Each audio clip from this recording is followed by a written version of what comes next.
Mr. Chair, a delegation has yet again used this august forum for peddling lies and falsehood. It is habitual for this delegation to resort to the disinformation and misinformation, including in this forum. This delegation tends to measure the world's largest democracy using similar yardsticks. Real democracies function differently. The people of Jammu and Kashmir turned out in record numbers in the recently concluded free and fair elections. No amount of disinformation and misinformation will change facts on the ground. I urge this delegation to engage more constructively in this forum rather than using it for their divisive political agenda. Thank you, Chair, sir. Allow me to begin by thanking you for the successful 46th session of the Committee of Information in this challenging time. I also thank Under Secretary General Melissa Fleming for her informative briefing on the work of the Department of Global Communications. In today's interconnected world, access to accurate, timely, and impartial information is essential for safeguarding peace, promoting social harmony, and enabling informed decision-making. We welcome the Secretary General's Our Common Agenda, which highlights the importance of a global digital compact aimed at promoting shared principles for an open, secure, and inclusive digital future, ensuring the responsible use of digital technologies. As part of the 2024 Summit of the Future, the compact will complement the proposed Global Code of Conduct by fostering trust in public information. Inclusive access to information is essential for fostering trust, accountability, and good governance, guided by the principle of Vasudhaiva Kutumbakam, which means the world is one family. India emphasizes that information must transcend barriers of nationality, gender, religion, or culture. An informed citizenry plays a vital role in combating misinformation, curbing corruption, and holding governments accountable. Aligned with democratic values, India believes in empowering people through reliable information for the collective progress of humanity. A functioning democracy is dependent on access to information for all people. As one of the few democracies that guarantees the right to information, India's 2015 RTI Act empowers every citizen to seek information from public authorities, ensuring transparency and reinforcing democracy. Indian government holds the right of information at utmost priority. The RTI framework has enabled effective implementation of various policies and laws, strengthening public trust in governance. Mr. Chair, misinformation and disinformation continue to pose serious risks, undermining trust in public institutions and dividing communities. In addressing these challenges, it is critical to also consider the threat posed by digital fraud. Digital frauds encompasses a range of deceptive activities conducted online that exploit financial, personal, or business information, posing significant threats to individuals, businesses, and national security. To counter these challenges, India has made significant strides in expanding digital access and combating digital fraud. The Parliamentary Standing Committee on Communications and Information Technology, established in 2024, has actively addressed digital payment frauds and recommended enhanced security measures. This proactive approach reflects India's commitment to ensuring safe, transparent, and reliable digital interactions for its citizens. Between 2017 and 2024, broadband subscriptions in India increased by 227%, rising from 294.8 million to 964.1 million. Additionally, India's internet economy is projected to grow sixfold, reaching 1 trillion by 2030, driven by e-commerce, digital services, and innovative technologies. Initiatives like PM Wani provide affordable public Wi-Fi networks, enhancing internet access across the country.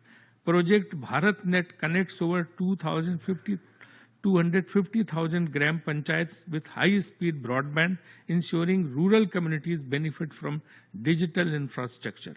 Furthermore, Pradhan Mantri Gramin Digital Saksharta Yojana aims to make 6 crore people digitally illiterate by training one person per eligible household, promoting digital literacy across rural areas. These efforts collectively bridge the digital divide, enabling citizens to access accurate information and participate in the digital economy effectively. Mr. Chair, UN peacekeeping missions have been at the heart of the United Nations since its inception. In this regard, India appreciates the department's role in spearheading the communication campaign to project the service and sacrifice of the UN peacekeepers, as well as the contribution of countries who are sending their uniformed men and women to serve in peacekeeping missions to maintain internal peace and security. India is concerned about safety of the UN peacekeepers in the field. We underscore the importance of this critical issue and urge the DGC to work together with field missions and tailor its communication strategies accordingly to address it. Maintaining the peacekeeping websites in local languages would be a useful step to further broaden the outreach of this information and achieve the above objective.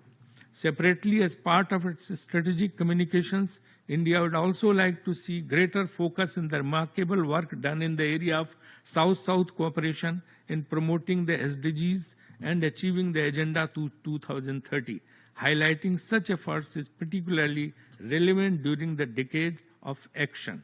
Mr. Chair, we commend the DGC for impactful campaigns like Verified and Act Now, which have advanced accurate information on climate action and COVID-19, helping combat misinformation during critical times. We also appreciate DGC's commitment to multilingualism, recognizing the importance of communication beyond the 6 official UN languages. The success of UN social media accounts in Hindi, which have gained substantial followings, highlights the importance of outreach in diverse languages. Expanding such efforts will enhance global inclusivity and foster greater engagement with communities in their native languages. Reinforcing the UN's role as a trusted source of information across cultures, India also welcomes the role of UN academic impact in building a diverse network of students, researchers, think tanks, and institutions that are generating innovative solutions to global challenges. We appreciate UNAI's efforts in fostering collaboration between the UN and these critical stakeholders. We acknowledge the News and Media Division of the DGC for its extensive work in promoting multilingualism.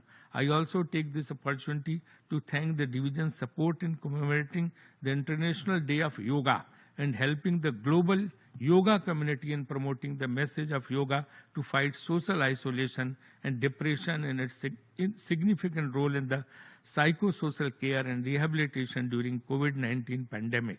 Mr. Chair, with financial constraints affecting DGC, there is a need to explore innovative ways of resource mobilization beyond regular budgetary allocations, especially for content in non-official languages.